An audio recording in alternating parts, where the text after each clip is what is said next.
అందుకే సార్ దీంట్లో భాగంగా విద్యాశాఖలో మేము వచ్చే సంవత్సరం నుంచి బాలల భారత రాజ్యాంగం ఇవ్వాలని నిర్ణయం తీసుకుంటాం జరిగింది.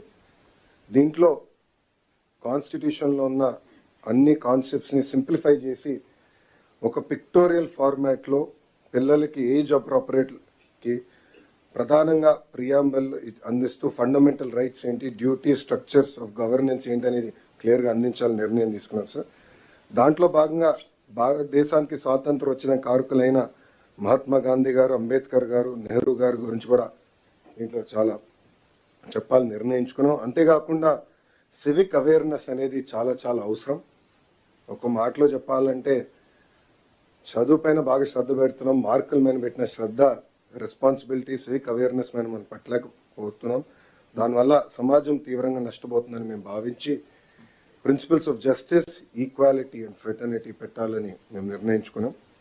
దీంట్లో సింపుల్ స్టోరీస్ రూపంలో పిల్లలకి అర్థే విధంగా చేయాలని మేము నిర్ణయించుకున్నాం. అంతేకాకుండా ఈ పుస్తకంలో ఇంటరాక్టివ్ యాక్టివిటీస్ పెట్టాలని, పజిల్స్, క్విజెస్ ఇవన్నీ పెట్టాలని కూడా నిర్ణయించుకున్నాం.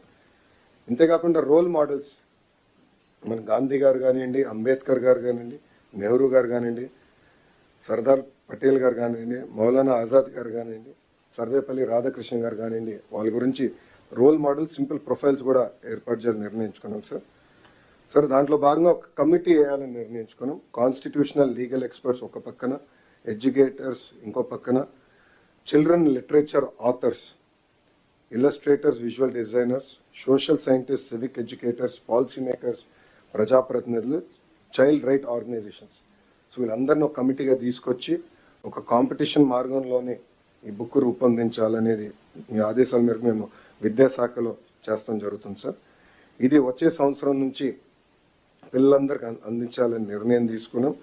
ఇది స్కూల్ కరికులంలో ఇంటిగ్రేట్ చేస్తూ టీచర్కి అవసరమైన ట్రైనింగ్ కూడా అందించి పెద్ద ఎత్తున వైడ్ డిస్ట్రిబ్యూషన్ కూడా చేద్దామని సార్. పబ్లిక్ లైబ్రరీస్ కూడా పిల్లలకి, పెద్దవాళ్ళు కూడా అందుబాటు తీసుకొచ్చే విధంగా చేస్తామని సభాముఖంగా తెలుపుకుంటూ, అందుకే సార్ దీంట్లో భాగంగా విద్యాశాఖలో మేము వచ్చే సంవత్సరం నుంచి బాలల భారత రాజ్యాంగం ఇవ్వాలని నిర్ణయం తీసుకుంటాం జరిగింది. దీంట్లో కాన్స్టిట్యూషన్లో ఉన్న అన్ని కాన్సెప్ట్స్ని సింప్లిఫై చేసి ఒక పిక్టోరియల్ ఫార్మాట్లో పిల్లలకి ఏజ్ అప్రోప్రియేట్కి ప్రధానంగా ప్రియాంబల్ అందిస్తూ ఫండమెంటల్ రైట్స్ ఏంటి, డ్యూటీ, స్ట్రక్చర్స్ ఆఫ్ గవర్నెన్స్ ఏంటి అనేది క్లియర్గా అందించాలని నిర్ణయం తీసుకున్నాం సార్. దాంట్లో భాగంగా భారతదేశానికి స్వాతంత్రం వచ్చిన కారకులైన మహాత్మా గాంధీ గారు, అంబేద్కర్ గారు, నెహ్రూ గారి గురించి కూడా దీంట్లో చాలా చెప్పాలని నిర్ణయించుకున్నాం. అంతేకాకుండా సివిక్